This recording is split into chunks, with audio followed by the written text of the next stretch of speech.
Hola, os doy la bienvenida a este canal, esto es La Balda Silvestre, yo soy Mónica y hoy os traigo el vídeo de las escritoras italianas. Si bien esta es la primera tanda porque he decidido abrir una sección ya que hay muchas de las que podemos hablar, esto fue porque hace unas semanas os pedí por una cajita por aquí por el perfil sobre los vídeos que os interesaba ver y me comentasteis que os interesaría que hiciese un vídeo de esto porque yo había comentado previamente que había leído bastantes escritoras italianas, pero bueno, debo decir que aún así me queda mucho camino por recorrer. Y he decidido que pues, hacer una sección sería lo más adecuado porque, como digo, hay muchas y muchas de ellas desconocidas para el público español y que podría ser interesante pues, que tuviésemos ese espacio aquí para poder hablar de ellas. Antes de nada, quiero comentar una serie de cosas. Primero de todo, que no soy académica, ni estudiosa en el tema, ni experta, ni nada de esto, sino que al final soy una mera lectora o consumidora como vosotros y vosotras y que, bueno, lo hacemos aquí pues por ocio, ¿no? Que no tengo ninguna verdad absoluta de nada. Y también, pues obviamente mis opiniones son subjetivas y son discutibles. También quería comentar que he intentado buscar información y recabarla, por lo tanto me iré nombrando tal vez alguna de estas de informaciones de las que he sacado, es decir, hacer una serie de citas. De todas formas, dejaré todos los artículos que he usado para buscar la información en la cajita de información por si os interesa ahondar más en el tema o leerlos por vosotros mismos y mismas. También quería comentar que tenía la idea de agrupar las escritoras por editorial, o no tenía muy claro, pero de pronto me di cuenta de que justamente para la tanda de hoy las he agrupado por origen. Son todas sicilianas, casualmente, y no lo he hecho adrede, ni adrede me hubiera salido así que me parece bastante curioso. Y nada, deciros que he decidido también en ese sentido incluir a 4, porque si no el vídeo se me iba a hacer muy largo y una de ellas en las próximas tandas será fija, que es Nadella Ginsburg, porque de ella he leído mucho, bueno, he leído la mitad de su obra y ya creo que es bastante, aunque me falta todavía la otra mitad y ella escribió bastante, así que creo que lo mejor será que la tengamos como fija y las otras irán variando. Que espero que os guste, que espero que os parezca interesante y vamos allá. En primer lugar, vamos a hablar de María Messina. María Messina nació en Palermo el 14 de marzo de 1887 y murió en Pistoia el 19 de enero de 1944. Ella nació en el seno de una familia pequeño burguesa y pasó su infancia aislada con sus padres y sus hermanos. En este sentido, ella no vivió mucho tiempo en Sicilia porque se trasladaron en 1911 a Nápoles. Pero aún así, su obra siempre gira en torno a la isla, de algún modo le marcó para siempre. Ella solamente escribió hasta 1928 porque fue diagnosticada con esclerosis múltiple y por lo tanto sufrió una serie de complicaciones a raíz de la enfermedad y no pudo volver a escribir. Os quería comentar que en uno de los artículos que encontraréis en la cajita, escrito por Bruno Padilla del Valle, en la revista Mercurio, él plasma un fragmento muy interesante de una de las sobrinas favoritas de María Messina que habla de su tío. Y dice lo siguiente porque prefiero leeroslo, que creo que es muy ilustrativo. Dice así: María era en aquella época, tal como la vuelvo a ver en mis recuerdos y tal como me la vuelvo a encontrar en las fotografías del álbum familiar, una joven menuda de carita pálida, con grandes ojos luminosos enmarcados por una masa de fino cabello castaño. Esa fragilidad escondía una fortaleza de ánimo inusual, que le había permitido a ella, señorita de buena familia, que más bien debería haber ignorado ciertas vergüenzas, denunciar lo que se escondía tras la fachada de casas respetables, donde la mujer se mantenía en un estado de sometimiento cercano a la esclavitud. Entonces, las protagonistas son señoritas asfixiadas por estas convenciones sociales y por este enclaustramiento, por este confinamiento que se las delegaba básicamente por ser mujeres a principios del siglo XX en Sicilia. Son mujeres que viven detrás de las cortinas, cubiertas de mantos negros, tienen existencias anodinas, ¿no? Dependientes de la caridad familiar, viven a costa de otros familiares que se compadecen de ellas y la única opción que tienen de sobrevivir. Son mujeres que muchas veces están rodeadas de muerte o de desgracia. Y también os quería comentar que María Messina ha sido comparada con Catherine Mansfield, por ejemplo. Y el libro que nos ocupa en esta ocasión, después de esta introducción, es el siguiente. Se trata de Muchachas sicilianas.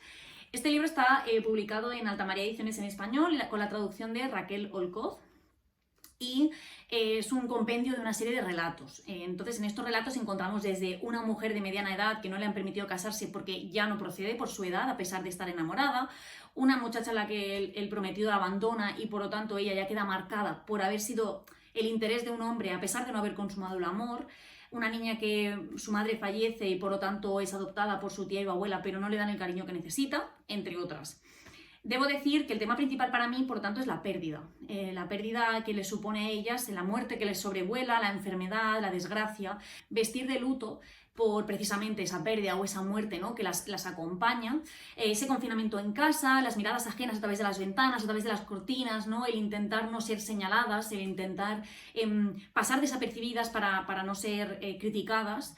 Y al final también esa especie de resignación, ¿no?, por no quedarles otra opción y no poder aspirar a nada más, porque al final pues muchas de ellas aspiran a la vida de las mujeres en las ciudades, pero no tienen otra opción. Y así es, o sea que os lo recomiendo muchísimo si os gustan los relatos.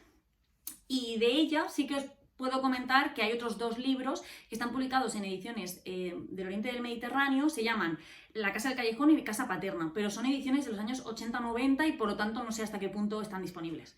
Una pena porque es una escritora que vale mucho la pena. La siguiente escritora es la escritora Livia De Stefani. La misma nació en Palermo el 23 de junio de 1913 y murió en Roma el 28 de marzo de 1991. Ella también nació en el seno de una familia pudiente y es una poeta y narradora bastante importante, pero a los 17 años lo que decide es simplemente pues, dejar su Sicilia natal y huir a Roma para poder cumplir con ese deseo de ser escritora y con ese afán que ella tiene, porque sus padres no aceptaban este interés por su parte. La obra de Livia De Stefani está marcada por ese mundo patriarcal, ¿no?, por ese mundo despiadado y feroz, por ese mundo en el que la mujer queda siempre subyugada. Ella también trata mucho el tema de la mafia, lo cual le reportó una serie de problemas, especialmente en un cierto odio en su lugar de origen. Y ella pues, se casó con el escultor Renato Santorini, tengo que leer, tuvieron 3 hijos y tuvieron una vida bastante tranquila y apacible, pero como digo, siempre sobrevolaba ese fantasma de haber denunciado públicamente en su literatura pues, temas peliagudos y temas complicados. Y también debo decir que fue gran amiga de otras escritoras, como por ejemplo Elsa Morante, que es una escritora de la que también intentaremos hablar en un futuro. No es el momento todavía, no es hoy, pero sí que intentaré hacerlo relativamente pronto. Tengo que decir que el libro que nos ocupa es el único libro que también tenemos en español traducido. Es el libro que le reportó, como digo, esos problemas o esa mala consideración en ciertos círculos o en ciertos aspectos por haber denunciado básicamente esta situación, tanto femenina de la mujer como lo que comentaba anteriormente. Estoy hablando de otra novela que está publicada en Alta Marea, se trata de La viña de uvas negras, es de 1953 y también tenemos aquí la traducción de Raquel Olcoz. Bueno, este libro yo lo leí en 2021 y fue una de mis mejores lecturas de aquel año. Me marcó muchísimo y me pareció un libro brutal, pero absolutamente necesario. Trata sobre Casimiro, un hombre que ha perdido la viña de uvas negras, que pertenece a su familia y por lo tanto está obsesionado con recuperarla. Él se instala en Chisini, en un pueblo, y allí conoce a Concheta, que es una mujer que ya está relativamente entrada en años para la época. Ha perdido un hijo previamente y ella no se ve digna de poderse casar de nuevo. Se casan, tienen hijos muy rápido y Casimiro, hay un momento en el que le dice a Concheta, y leo textualmente: eras un alga y te convertirás en una viña. De algún modo lo que aquí hace Casimiro aquí es hacer la alusión al título, ¿no?, de La viña de uvas negras, porque para él la viña es algo seguro, es algo firme, es algo confiable, la tierra, mientras que Concheta, que proviene de familia de marinos, proviene del mar, digamos, y el mar es imprevisible y nada confiable. Él es un déspota, es un hombre absolutamente violento, brutal, controlador, y maltratador, y lo que intenta con Concheta es tenerla completamente subyugada, bajo su control en todos los aspectos, y a sus hijos también. Y todo esto llevará pues, a una historia llena de brutalidad, llena de un sistema patriarcal absolutamente feroz, horrible, brutal, y esa misma brutalidad nos llevará pues, a la tragedia, básicamente. Las novelas de Livia De Stefani o la obra en general está teñida, por lo visto, de estos tintes siempre trágicos, ¿no? Ella tenía esta concepción de la vida y de la situación de la mujer pues muy, muy dura y muy difícil. Debo decir que a mí este libro, como digo, me gustó mucho. Es doloroso leerlo, impacta mucho, pero creo que es muy valiente lo que hizo, escribir esto en los años 50. El final que le dio, la perspectiva que nos impone, y recuerdo que no podía parar de leer, pero lo leí con un nudo en el estómago. Os lo recomiendo muchísimo, muchísimo, porque es un libro muy poco conocido y vale muchísimo la pena, de verdad. La siguiente escritora creo que ya empieza a ser poco sorpresa. Estoy hablando de Natalia Ginzburg y lo digo porque ya he mencionado a esta escritora previamente en el canal, pero bueno, todavía me queda mucho por decir de ella. Es una escritora de mis favoritas de mi vida, una escritora casa que descubrí el año pasado y que me leí, como he dicho anteriormente en la introducción, la mitad de su obra y la leí en un año, o sea que me obsesioné muchísimo con ella. Bueno, Natalia Ginzburg es coetánea básicamente de la anterior, de Livia de Stefani, porque Natalia Ginzburg nació en Palermo también el 14 de julio de 1916 y murió en Roma, la misma ciudad que Livia de Stefani, el mismo año que la anterior, en este caso el 7 de octubre de 1291. Yo quiero pensar, pero me lo estoy inventando, que ellas dos coincidieron, porque al final Natalia Ginzburg también era muy amiga de Elsa Morante, igual que Livia de Stefani, entonces me gustaría pensar que tal vez coincidieron, no sé. Bueno, Natalia Ginzburg nació en el seno de una familia también pequeño burguesa, acomodada ciertamente. En el propio libro que os vengo a enseñar dice que fue una casa en la que nunca sobró el dinero, pero que tampoco les faltó de nada. Ella era de origen judío, su apellido familiar era Leví, y era la menor de 5 hermanos. Tenía 3 hermanos varones y una hermana, y esto también se plasma mucho en el libro que os vengo a contar.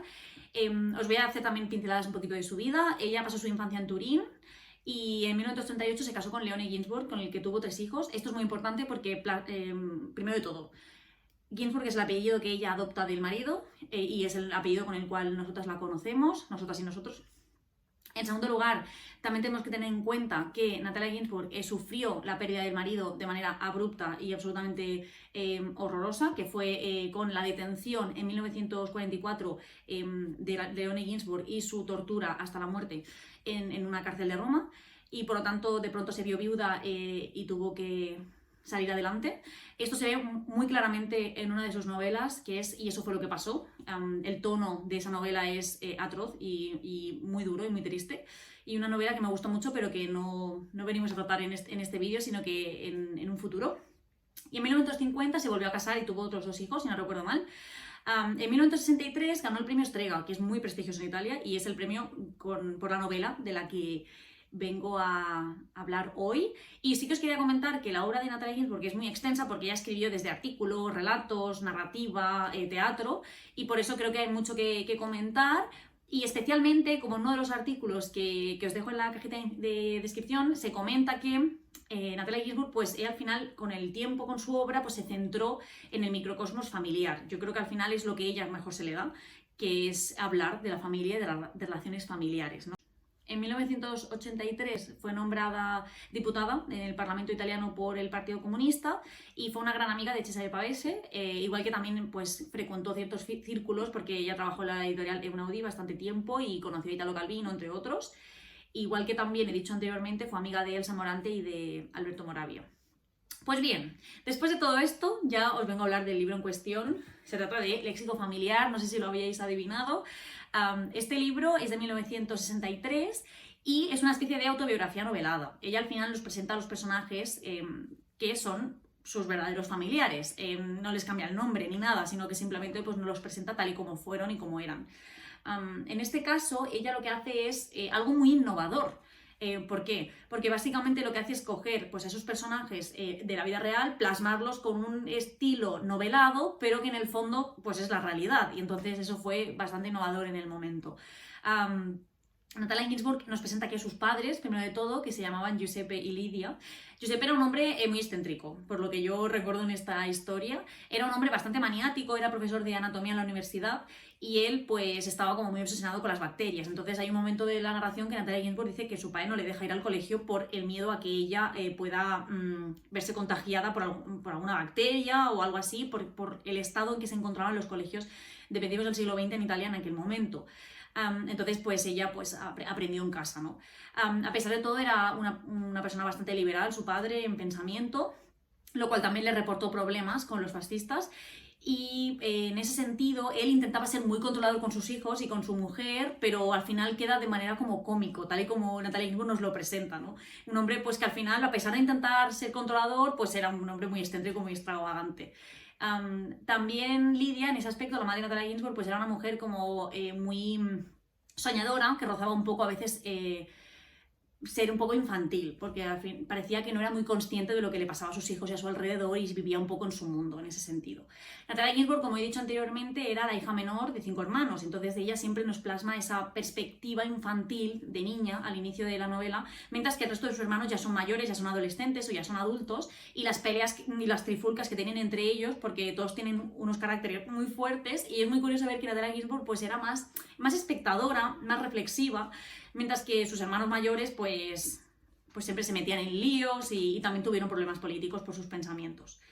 También debo decir que se plasma aquí la pérdida del marido de Leonie Ginzburg, aunque de una manera poco sentimental, o sea, tampoco incide mucho en ese aspecto, o también la pérdida de Cesare Pavese, quien se quitó la vida. También quería decir que para mí el estilo es muy ligero. Siempre digo que Natalia Ginzburg tiene esa ligereza característica que nos plantea los libros de manera muy sencilla, o esa aparente sencillez, pero que al final entraña mucha verdad y que entraña pues muchas cosas muy profundas, ¿no? A pesar de esa apariencia, ¿no? de sencillez. Y el título, pues os quería comentar también que tiene que ver con el léxico familiar. Ella se refiere pues a la manera que tenemos de hablar con nuestros familiares, con nuestros seres queridos, ¿no? Esa manera tan característica, esas expresiones y manera de hablar que podemos tener pues con nuestro entorno, y que es una manera muy, muy concreta y que solamente tenemos y que solamente existe con esas personas, ¿no? Y ella pues hace alusión a la manera que tenía de hablar su padre, su madre, cómo se expresaban entre ellos, ¿no? Eso me gustó muchísimo y no os puedo recomendar más esta obra. He decidido empezar por aquí con Natalia Ginzburg porque creo que es la mejor manera de entrar a su obra. Bueno, tampoco, como he dicho antes, tampoco tengo la verdad absoluta, me refiero. No soy yo aquí una estudiosa de su obra, pero creo que por lo que he leído hasta el momento, creo que es lo más representativo de su obra, lo que mejor plasma cómo escribe, los temas que ella, pues al final siempre giraba en torno a su escritura, y creo que estaría muy bien. Yo empecé con Todos nuestros ayeres y me quedé un poco fría. Entonces ya recuerdo que salté a Léxico familiar y a otros así como más conocidos por su parte y acerté muchísimo. Si conectáis con esta obra, yo creo que podríais conectar perfectamente con el resto de su obra. Y bien, la última escritora se trata de Nadia Terranova. Nació en Messina el 1 de enero de 1978 y por lo tanto es la única escritora contemporánea que os presento hoy. Es graduada en filosofía y es doctora en historia moderna y da clases en un instituto en Roma, y es la ciudad en la que ella vive actualmente. En 2019 fue finalista del premio Strega, el premio que os comentaba anteriormente con Natalia Ginzburg, y también tiene otra novela publicada en 2015 pero que permanece inédita en español. Hoy os vengo a presentar su única novela que tenemos en español, traducida por Celia Filippetto. Curiosamente es la misma traductora que Elena Ferrante. Y bueno, la novela de la que estoy hablando es Adiós fantasmas, está publicada en Libros del Asteroide. Y esta novela la leí en 2020, si no recuerdo mal, y es de 2018 originariamente. Y me gustó muchísimo. También fue una de mis mejores lecturas de aquel año. Tengo que citar en este aspecto un artículo del 26 de octubre de 2020 de La Voz de Galicia, firmado por X.F. y que comenta que, curiosamente, Nadia Terranova y Natalia Ginzburg tienen el mismo origen. Natalia Ginzburg, en ese sentido, le da mucha importancia a las relaciones familiares y a la figura paterna, es uno de los ejes principales de su libro Léxico familiar, mientras que Nadia Terranova, en Adiós fantasmas, establece la falta de figura paterna, o sea, establece lo contrario, y también es muy interesante verlo desde esa perspectiva, ¿no? Creo que en ese sentido es como muy acertado la comparación que hace este artículo, porque da como mucho sentido y da como mucha perspectiva, ¿no? En realidad, dos escritoras que son de épocas distintas, pero que tienen el mismo origen y que al final tratan temas que son similares, pero desde perspectivas distintas, ¿no? Esta novela al final lo que nos transporta es a Messina, que es el lugar en el que Ida, nuestra protagonista, se trasladará en un verano cuando tiene 36 años para volver a la casa familiar, porque su madre está llevando a cabo una serie de reformas en el techo y está desalojando la casa porque la va a poner a la venta. Entonces Ida al final nos va a mostrar pues esos fantasmas, como dice el título, que la persiguen, ¿no? Y es sobre todo el abandono de su padre 23 años atrás. En este sentido, lo que hace la narración es hacernos testigos de los fantasmas del pasado de Ida. La acechan, la persiguen, la afligen, no la dejan en paz, y ella pues todo el rato mira al pasado, ¿no? Desde su habitación de adolescente pues recuerda su amistad que tuvo con una amiga, la relación que tiene con su marido, que en ocasiones nos parece un poco desapegada. Al final Ida no vive en paz. Vive pues con el recuerdo de su padre que la persigue, con esa adolescencia que también le pesa, con esa mochila emocional y sobre todo con esa frustración que descarga sobre su madre porque su madre, según ella, no fue capaz de mantener al padre a su lado, su padre que pues padecía una depresión, ¿no? Tiene esa idealización de la infancia y esa idealización de la relación que tuvo con su padre. Y al final ella va paseando por Messina y nos va mostrando pues todos esos recuerdos y todos estos fantasmas, ¿no? También pues establece una serie de conexión con otros personajes y a mí me gustó mucho. Tiene ese punto intimista, también me planteé por un momento como incluirla en esta novela en la sección de narrando la intimidad, pero bueno, finalmente he decidido que podía incluirla aquí, creo que sirve como para ambas. Y trata temas como la pérdida, la muerte, las heridas abiertas, la depresión, las relaciones de madre e hija. O sea que si os gustan estos temas, los recomiendo muchísimo y estoy esperando, ansiosa, para saber qué va a publicar más Nadia Terranova, porque la verdad es que esta novela me pareció sublime. Y bien, este vídeo llega hasta aquí. Básicamente he usado un PowerPoint y esto lo hago para no dejarme ningún punto, para ser súper exhaustiva y para darme más seguridad en ese aspecto, porque tengo este soporte aquí y así no me voy dejando nada importante que quiero comentar.